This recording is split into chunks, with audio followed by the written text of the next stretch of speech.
Tonight, close your eyes and allow your mind to travel through centuries, crossing seas and deserts, until you reach the ancient lands where the moonlight-touched stone walls and the distant sound of horses echoed in the darkness. Welcome to Templar Secrets. Here, every word is a doorway to the past, and every story is a vow whispered in the silence of the night.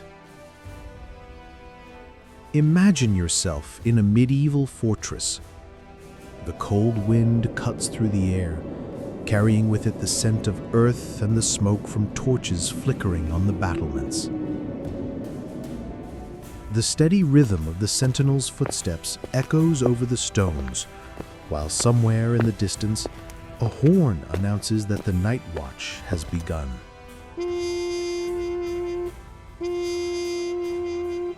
It is in this setting, between shadows and flames, that the Knights Templar write chapters of courage and mystery. Tonight, you will hear about a night when courage was tested, when hunger, fear, and faith met within the same walls. A story that has crossed the centuries, filled with honor and sacrifice.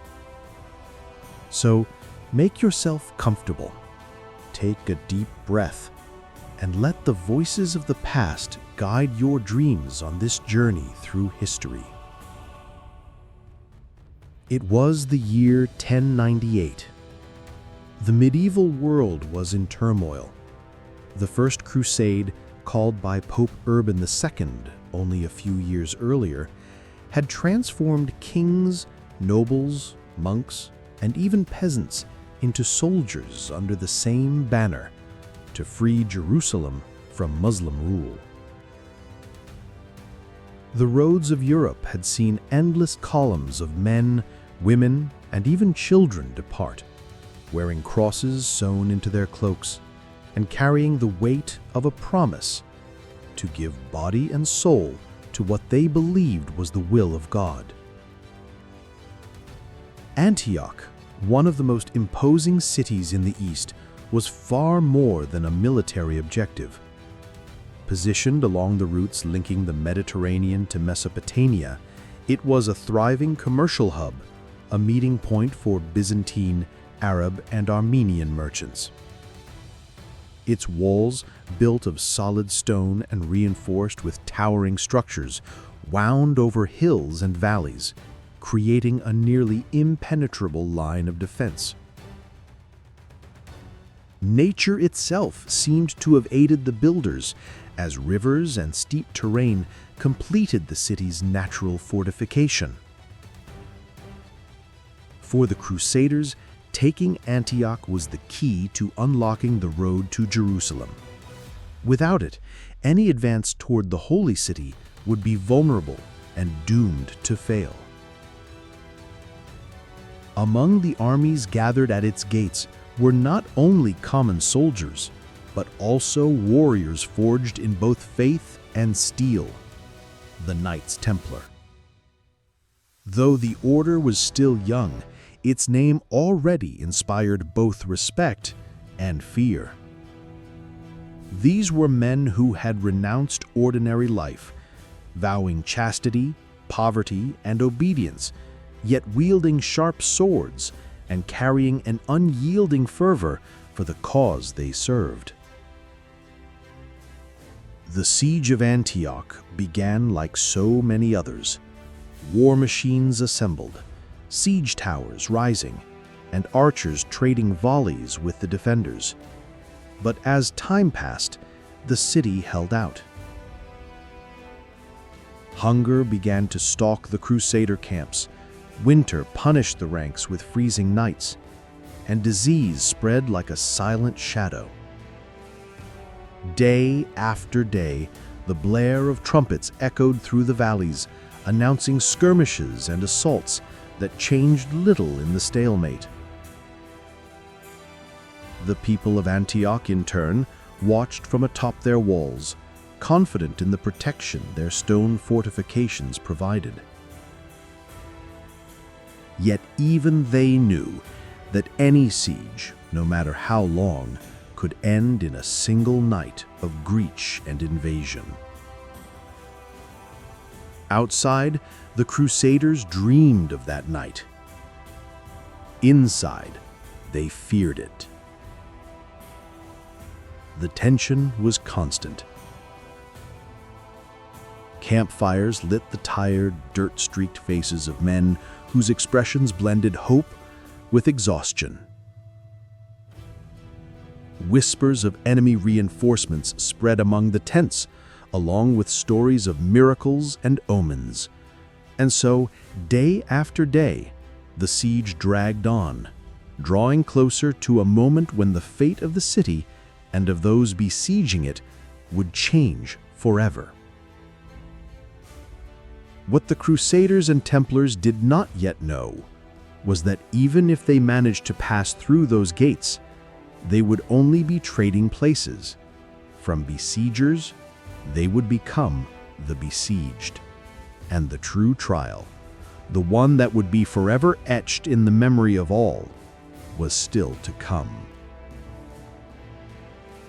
After long months of fighting, strategy, and exhaustion, the Crusaders finally achieved the unthinkable. They broke through the defenses and entered Antioch.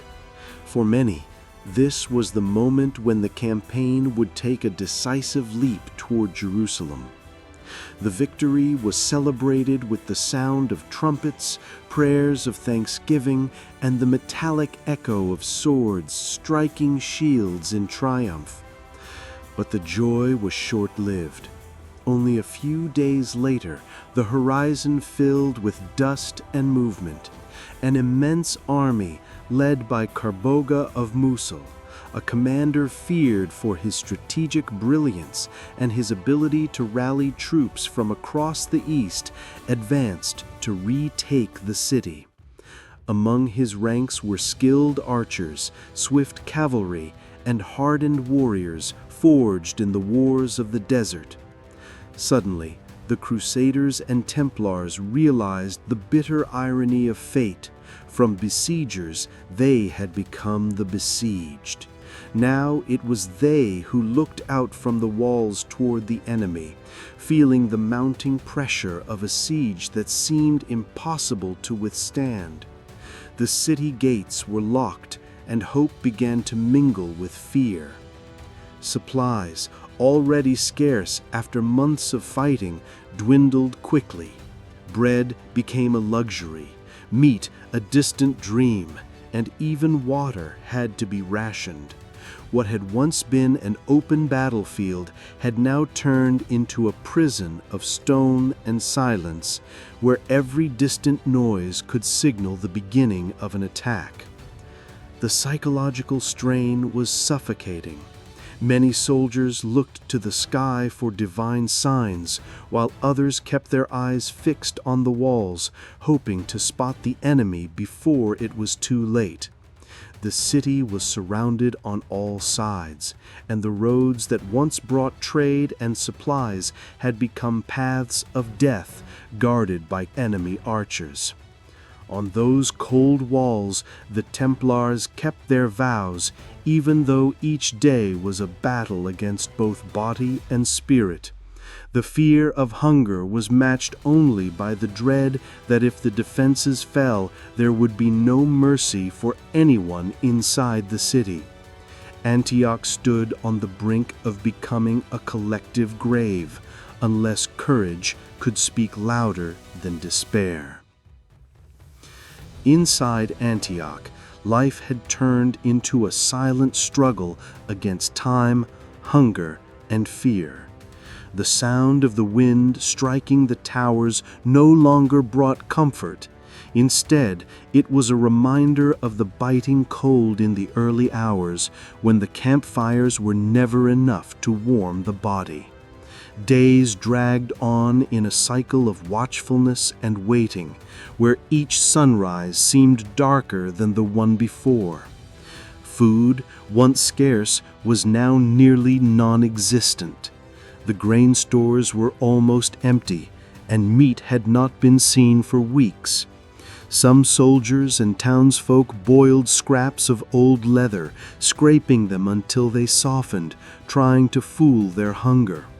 Others gathered bitter herbs from cracks in the walls, mixing them with water to make a thin, bitter soup that nourished little more than the spirit.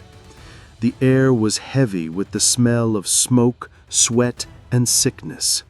Disease, silent and relentless, moved among the sick and wounded, felling soldiers who had never fallen to an enemy blade. And yet the discipline of the Templars remained unshaken. These warriors, accustomed to hardship, kept to their routine. Prayers at dawn, patrols at dusk, and nightly watches atop the battlements. At night, absolute silence was rare. The crackle of torches, the faint sound of enemy footsteps, and at times the sharp cry of a sentry spotting movement beyond the gates would send hearts racing. Every shadow cast by the moonlight could be a spy, every noise an omen of attack. Still, there was one thing that united everyone inside: the certainty that if the city fell, none of them would live to see the next dawn. Men, women, and children mingled in the corridors and inner squares, all wearing the same tired but determined expression. Conversations were quiet, almost whispers, and many spoke only words of faith, as if speaking of hope was the last nourishment they had left. In makeshift chapels, priests and monks led fervent prayers, pleading with God to send help. And for the Templars, these prayers were not just rituals, they were invisible weapons, as necessary as the swords they carried. For there, in the heart of Antioch, every heartbeat was a countdown, and everyone knew that sooner or later the final moment would come. At the height of despair came news capable of reigniting what many had already lost: hope.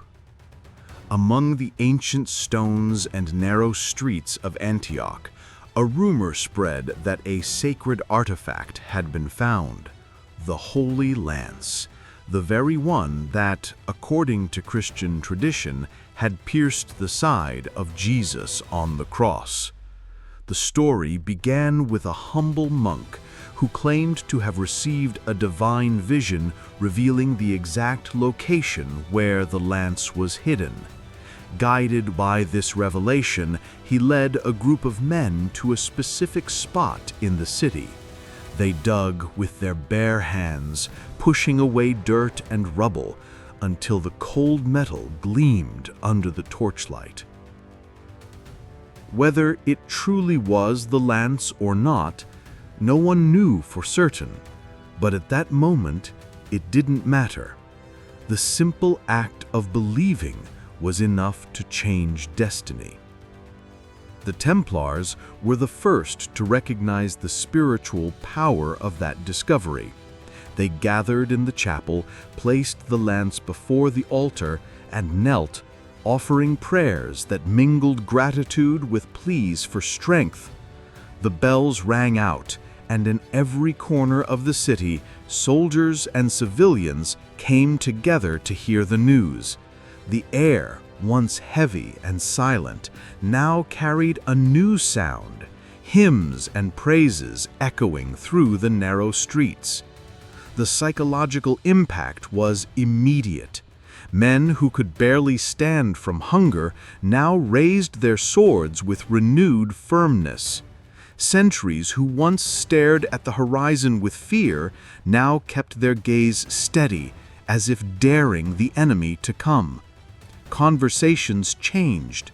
No one spoke of surrender anymore, only of victory.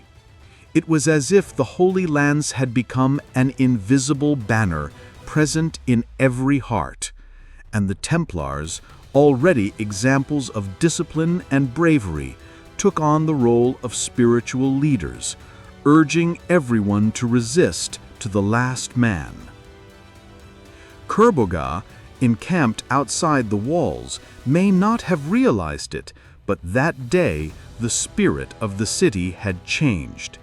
The people he surrounded were no longer the same ones he had faced days before. Something within the walls had awakened, and it would make the final battle far more difficult than he had imagined. Dawn arrived, painted in shades of red. On the horizon, the sun had barely begun to rise when the first enemy trumpets cut through the air.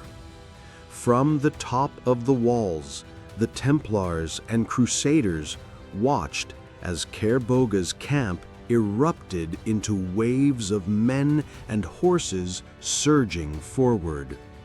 The ground itself seemed to tremble under the march of the enemy army. The Seljuk archers moved into position quickly, and a rain of black arrows filled the sky. The sound was like that of a deadly swarm, hissing before striking wood, stone, and flesh. The Templars, shields raised, held their ground atop the battlements, returning fire with lethal precision. Each arrow they loosed was accompanied by a cry of faith, as if every shot were also a prayer. Down below, the main gates shuddered under the pounding of the battering rams. Heavy logs slammed repeatedly against the wood, making the hinges groan as though warning they could not hold much longer. Inside the city, the sound of the bells called everyone to the final fight. Men who had never held a sword now ran to the walls with improvised spears. It was then that the Templars made a bold decision. Instead of waiting for the gates to fall, they gathered a small band of knights for a desperate charge. They mounted their horses, adjusted their helmets, and gripped their swords.